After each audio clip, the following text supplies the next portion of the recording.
I know that one of the most absurd and pointless things you can do in our present day is to argue with someone on the internet. I know this theoretically, I know it practically, I know it from my own experience and the stories of others. We all know this. Even so, I'm going to take like 15 minutes to explain why the American Heritage Dictionary is wrong. Like all great arguments on the internet, they will not hear me, I will not change their minds, but maybe yours. I think part of my job is to make complex things simpler and simple things more complex. And the American Heritage's dictionary's definition of religion is too simple. We're making it more complex today.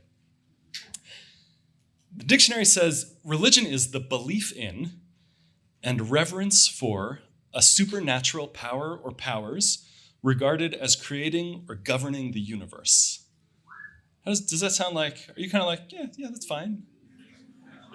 No, you know what's coming, so you're shaking your heads. Good, very good.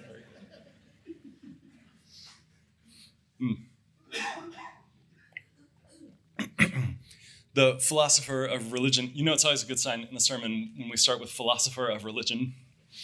The philosopher of religion, W.C. Smith, he says that definition, the belief in the reverence for supernatural powers, that is fine if you are a Christian, because it's a definition that applies okay-ish, sort of, if you're a Christian. Like if you were in the 17th century in Western Europe, that would be a fine definition. But the wider you look, the more it falls apart.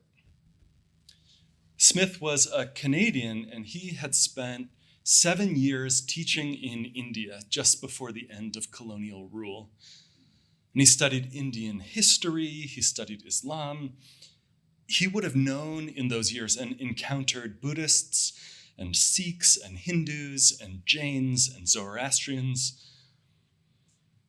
And there are schools of Buddhism, of Taoism, that have nothing to say about or to do whatsoever with supernatural powers of any kind.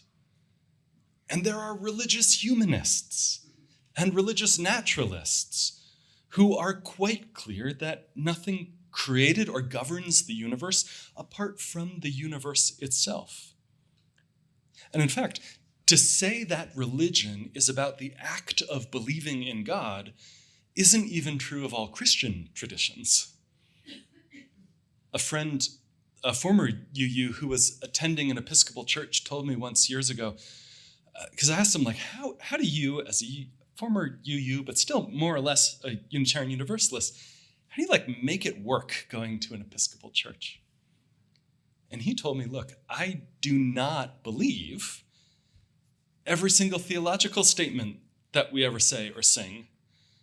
And I know a lot of people in that worship, he told me, do not believe all the things that get said.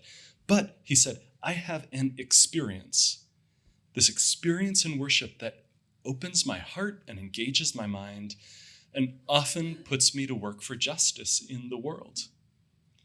And there's a ritual that connects me to something transcendent, something bigger than myself. And that's enough space for me to make sense of it in my own way.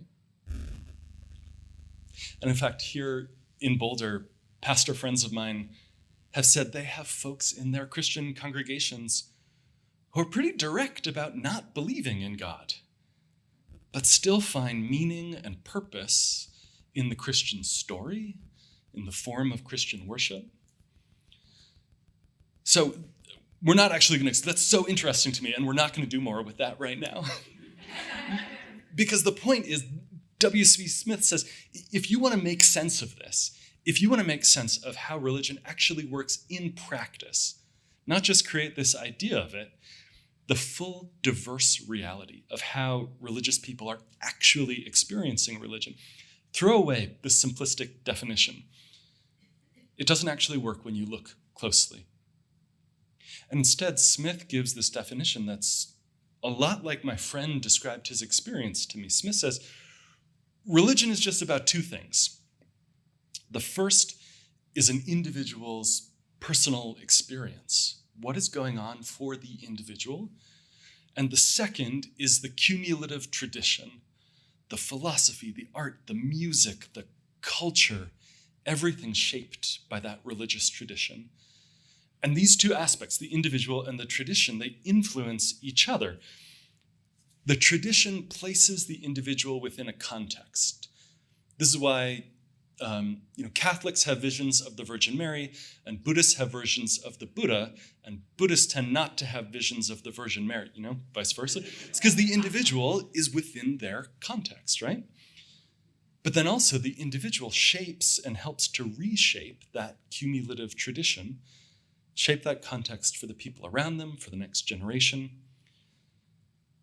So Smith boils it down. He says, straightforward, individual experience, cumulative tradition.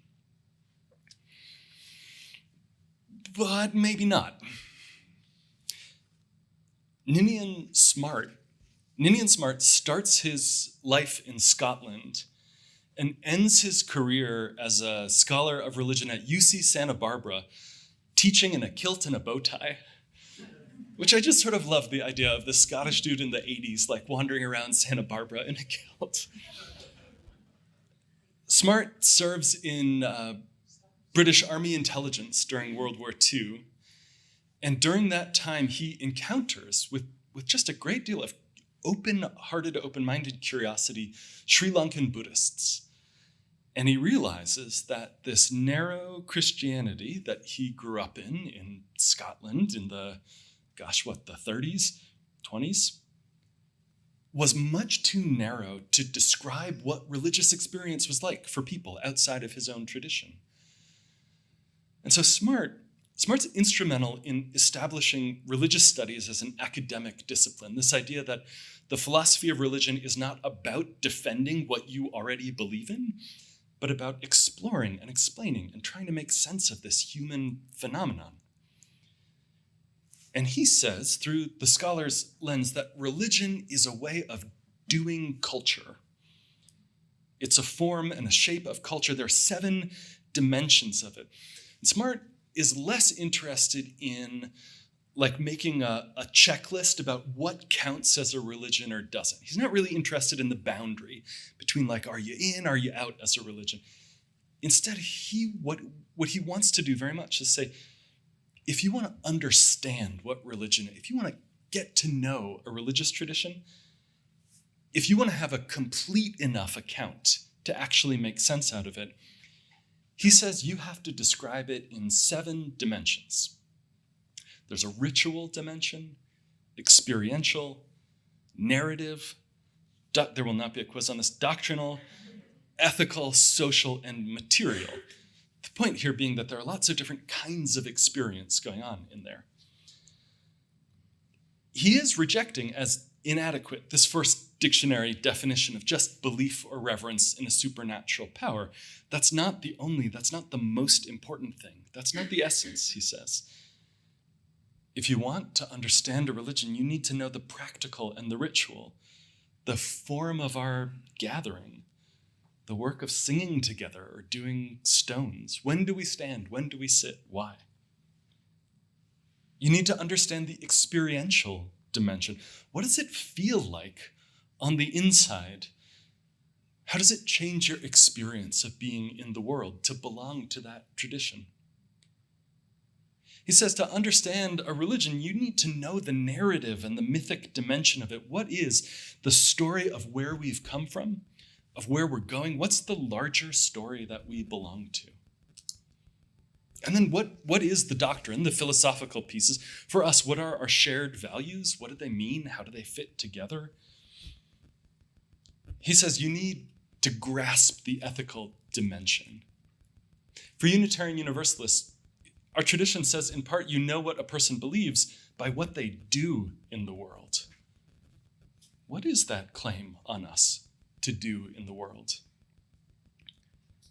And there's so much of this. I don't mean to overwhelm you with the amount of complexity, but I want to give you this sense that Smart says you can't just distill this down to one little essence, like a yes or no question of belief.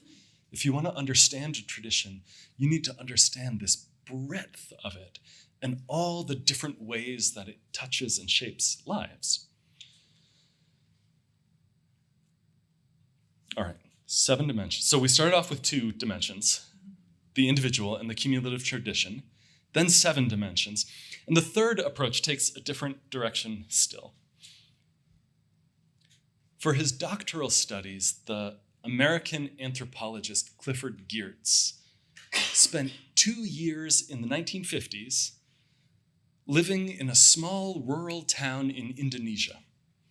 And he studied the religious life of the inhabitants there.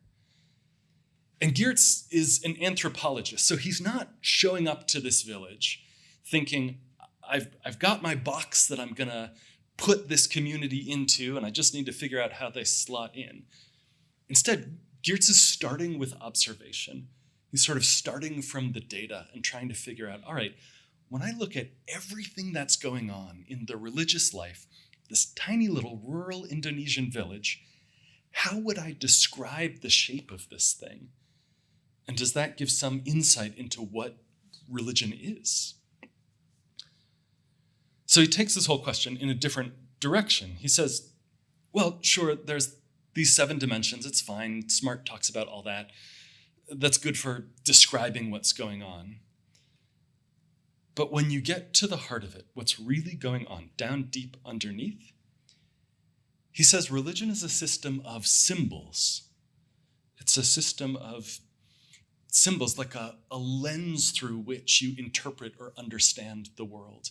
It's a way of doing meaning making.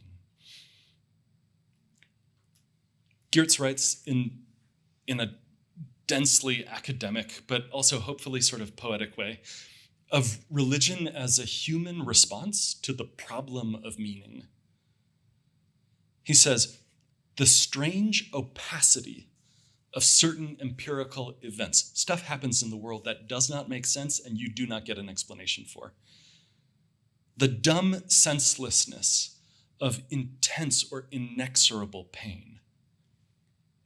The enigmatic unaccountability of gross iniquity.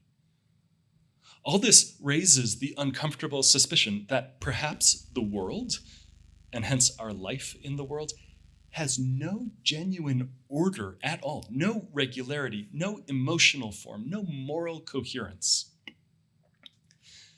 And he says the religious response to this suspicion is the same in each case, the formulation by means of symbols,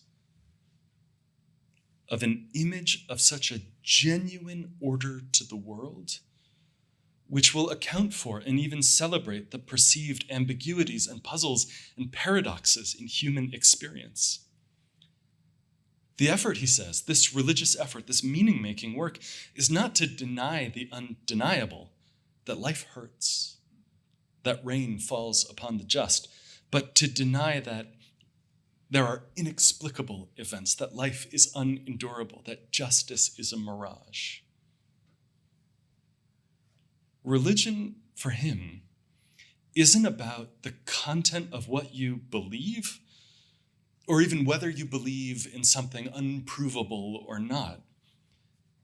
For him, religion is a compass that you use to make your way through the world, to make sense and order out of living. Or maybe it's a map, like one of those 13th century, very vaguely drawn maps, where this one part of experience is really sharply detailed, and then maybe there are dragons over there. Religion for him is a lens. It's a way of bringing particular things into focus, of making sense and making meaning.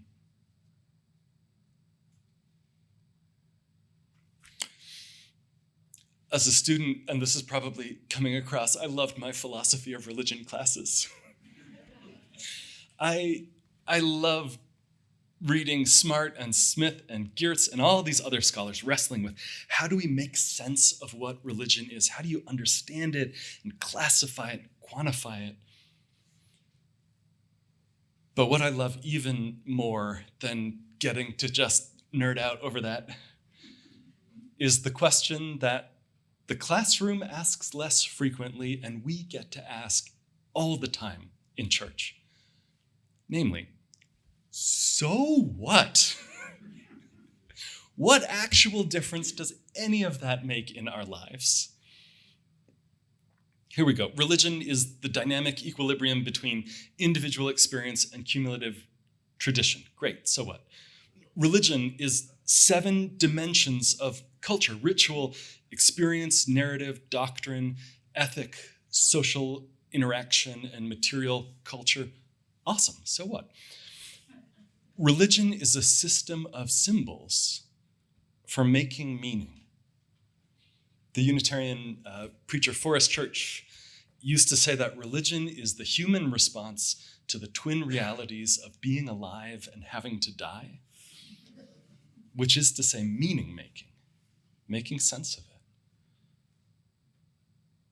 So what? Here's the thing. Maybe along the way, your heart or your spirit got bruised because people in your life told you that you didn't believe exactly the right things in exactly the right way. And with words or looks or silence, they told you you were bad or wrong or broken in your being because you didn't believe correctly. You were on the outside, they were on the inside. And the trauma, the hurt of those experiences is real. And it matters, and maybe it still shapes your life in some ways right now. But they were wrong. You may have thought that religion was primarily an affair of believing, and if you weren't sure how a person goes about believing, you may have thought you weren't a religious person. But I would suggest instead, religion is the work of meaning making. And in fact, I'm less interested in crafting the perfect definition of a word and being right on the internet. I'm less interested in that and much more interested in inviting every one of us into participation in that meaning making, into exploring your individual experience in conversation and context with centuries of cumulative tradition. Invitation into a multidimensional, multifaceted life and journey and meaning-making experience where the most important question is not exactly what do you believe on this one thing. An invitation instead into religious life as a way of making sense of the world. In 1977, Ninian Smart made a 13-part documentary series surveying religions of the world. I watched it years ago. It's a little dated now. I don't remember if he was in the kilt during the videos, but the title is still just exactly right. He called it The Long Search.